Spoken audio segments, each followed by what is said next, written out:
Sa araw-araw, napaka-importante na nagbabasa tayo ng Biblia.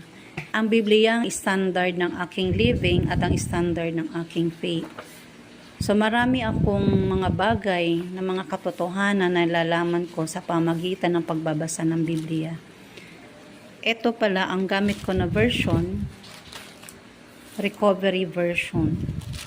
Ang Biblia natin ay binubuo ng 66 books, 39 sa Old Testament and 27 sa New Testament.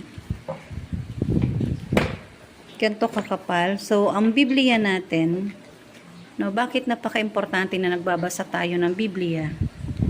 Ayon sa 2 Timothy 3:16, all scripture is God-breathed and is profitable for teaching, for conviction, for correction, for instruction in righteousness.